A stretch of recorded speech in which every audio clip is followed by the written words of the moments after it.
Apa kabar anak-anak kelas 12 IPA? Sudah lama kita tidak bertemu. Nah, pada kesempatan kali ini kita akan belajar biologi kelas 12 IPA materi 1 tentang pertumbuhan dan perkembangan pada tumbuhan. Nah, seperti yang antum lihat di meja ustazah, ada beberapa tumbuhan di sini karena fokus pembelajaran kita mempelajari tentang pertumbuhan dan perkembangan pada tumbuhan.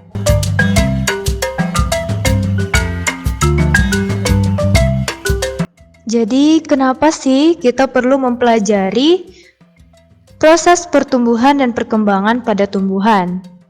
Nah, yang pertama, agar kita tetap bersyukur bahwasanya Allah telah menciptakan beragam tumbuhan dengan proses pertumbuhan dan perkembangan yang sangat kompleks.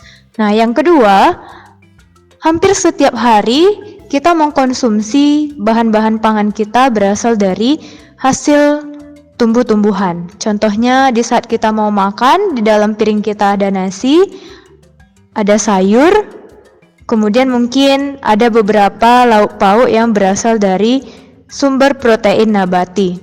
Nah, kemudian apa lagi? Nah, dalam kehidupan ini berbagai mebel, berbagai furniture, atau berbagai alat-alat yang kita gunakan dalam kehidupan itu bersumber dari tumbuh-tumbuhan.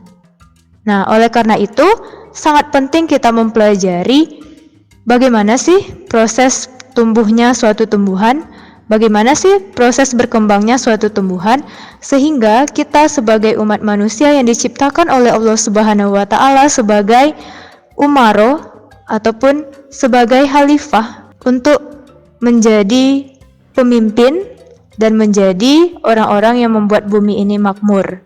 Nah, berikut adalah proses pembelajaran dengan materi biologi, pertumbuhan, dan perkembangan pada tumbuhan. Ayat Al-Quran yang berkaitan dengan materi pertumbuhan dan perkembangan pada tumbuhan, yaitu Al-Quran Surah Al-An'am ayat 99. Nah, pada ayat ini dijelaskan, kita lihat terjemahannya. Dan dialah yang menurunkan air hujan dari langit, lalu kami tumbuhkan dengan air itu segala macam tumbuh-tumbuhan. Maka kami keluarkan dari tumbuhan-tumbuhan itu tanaman yang menghijau. Kami keluarkan dari tanaman yang menghijau itu butir yang banyak, dan dari mayang korma mengurai tangkai-tangkai yang menjulai, dan kebun-kebun anggur, dan kami keluarkan pula zaitun dan delima yang serupa dan yang tidak serupa. Perhatikanlah buahnya di waktu pohonnya berbuah, dan perhatikan pulalah kematangannya. Sesungguhnya pada yang demikian itu ada tanda-tanda kekuasaan Allah bagi orang-orang yang beriman. Nah, berdasarkan ayat ini tergambar bahwasanya proses pertumbuhan dan perkembangan pada tumbuhan sudah diatur di dalam Al-Quran.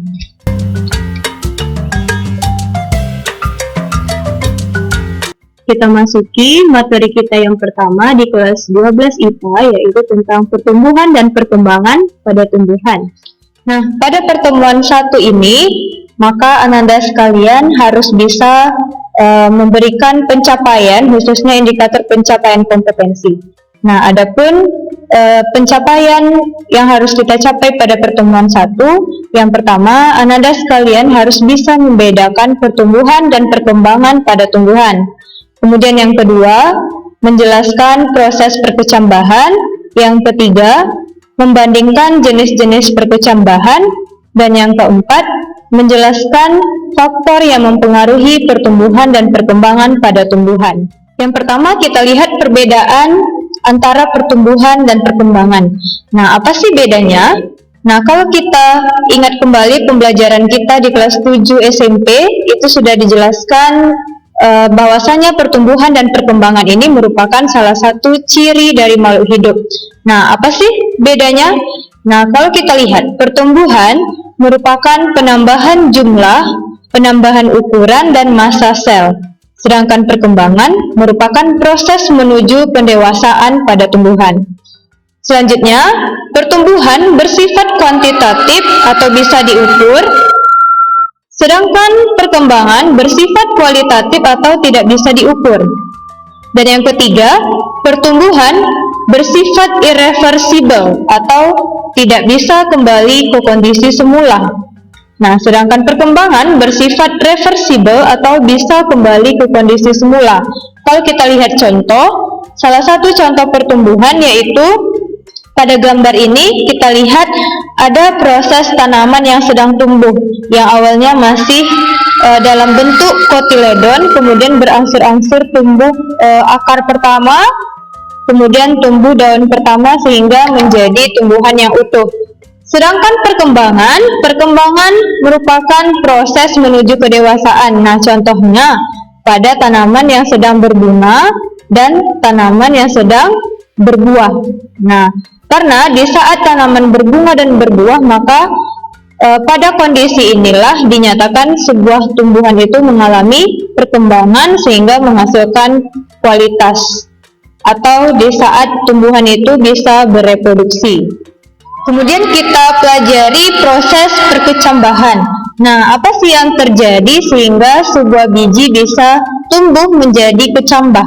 Nah, yang pertama kita lihat biji dalam fase dormansi atau di saat biji ini mengalami masa non-aktif atau sebelum tumbuh. Nah, nanti akan dimulai dengan proses imbibisi atau masuknya air ke dalam biji sehingga nanti akan mengaktifkan hormon giberelin. Nah, sehingga tumbuhlah kecambah. Nah, adapun proses yang lebih detailnya yaitu yang pertama, biji yang masih dormansi atau yang masih inaktif atau yang masih tidur tadi mengalami proses imbibisi atau masuknya air ke dalam biji. Nah, air akan masuk melalui rongga-rongga ataupun celah yang ada pada sel. Kemudian, embrio yang ada di dalam biji ini akan merespon air yang masuk dengan cara mengeluarkan hormon giberelin. Nah, jadi setelah hormon giberelin ini dihasilkan, maka hormon giberelin akan disebarkan ke seluruh bagian biji. Langkah selanjutnya, setelah giberelin tersebar ke seluruh bagian biji, maka butir-butir aleuron akan membentuk enzim alfa amilase. Selanjutnya, alfa amilase akan menghidrolisis endosperm tadi. Nah, di saat endosperm sudah terhidrolisis, sehingga endosperm akan pecah dan terurai menjadi monomer-monomer amilum.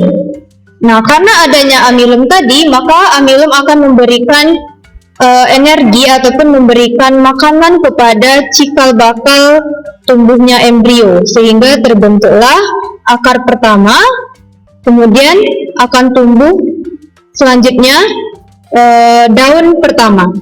Nah, sehingga menjadi kecambah dan terbentuklah tumbuhan yang baru. Selanjutnya kita pelajari jenis perkecambahan. Nah, jenis perkecambahan ini terbagi menjadi dua jenis. Yang pertama ada jenis epigeal dan yang kedua ada jenis hipogeal. Nah, apa sih bedanya? Nah, epigeal merupakan jenis perkecambahan di mana pertumbuhan hipokotil yang memanjang, kotiledon dan plumula muncul di atas permukaan tanah. Nah, contohnya pada proses perkecambahan kacang hijau. Bisa kita lihat di sini. Ini adalah biji yang pertama kali ditanam, kemudian mulai muncul akar pertama, sehingga di saat proses pertumbuhan lanjutnya, kotiledonnya akan terangkat ke atas sehingga muncul daun pertama. Nah, itu jenis perkecambahan epigeal. Sedangkan hipogeal kebalikan dari perkecambahan epigeal. Nah, hipogeal pertumbuhan epikotil yang memanjang, kemudian kotiledon tetap di dalam tanah. Plumula muncul di atas permukaan tanah. Contohnya pada perkecambahan jagung. Kita lihat yang pertama kali ini kotiledon ataupun biji jagungnya ditanam di dalam tanah, kemudian muncul akar pertama, kemudian muncul daun pertama, namun kondisi kotiledonnya tetap berada di dalam tanah dan tidak terangkat ke atas tanah, sehingga muncullah tanaman jagung yang baru. Nah, sebagaimana yang telah kita amati dalam kehidupan sehari-hari, pertumbuhan suatu tumbuhan Ada yang kondisinya itu dalam kondisi subur atau ada juga dalam kondisi yang tidak normal. Nah, apakah yang menyebabkan hal itu terjadi? Nah, ternyata ada faktor yang mempengaruhi pertumbuhan dan perkembangan pada tumbuhan. Nah, faktornya ini dibagi menjadi dua sumber. Nah, faktor yang pertama yaitu faktor yang berasal dari dalam tumbuhan itu sendiri atau yang disebut juga dengan faktor internal.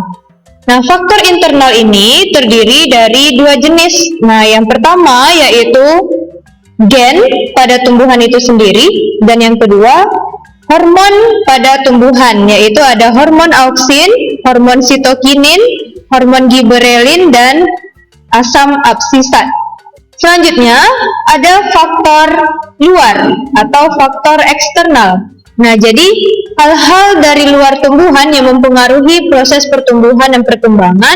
Yang pertama adalah dari segi makanan ataupun nutrisi yang terdapat di dalam tanah tempat tumbuhan itu tumbuh, kemudian air, kemudian suhu atau temperatur, selanjutnya kelembapan, dan intensitas cahaya matahari. Nah, seperti kita lihat pada gambar ini, sebuah tumbuhan yang sedang tumbuh, kemudian ada beberapa faktor luar yang mendukung proses tumbuhnya sebuah tumbuhan tadi.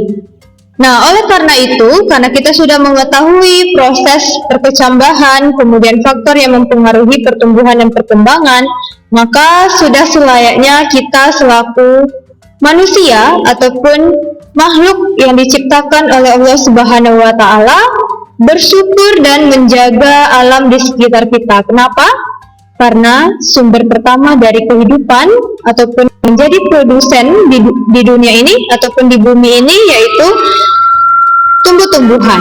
Nah, sehingga sudah selayaknya kita selaku umat Islam memberikan ataupun merawat tumbuhan dengan baik sehingga tumbuhan ini bisa mendapatkan nutrisi yang cukup, kemudian bisa tumbuh dengan subur dan menghasilkan produk-produk tumbuhan yang bisa digunakan oleh manusia. Nah, semoga dengan mempelajari materi pertumbuhan dan perkembangan pada tumbuhan ini, kita selaku umat manusia bisa mempertahankan ketahanan pangan di muka bumi ini sehingga tidak ada lagi kelaparan, kemudian tidak ada lagi orang-orang yang tidak makan, dan kita bisa memakmurkan bumi. Demikianlah pembelajaran biologi kita pada kesempatan kali ini.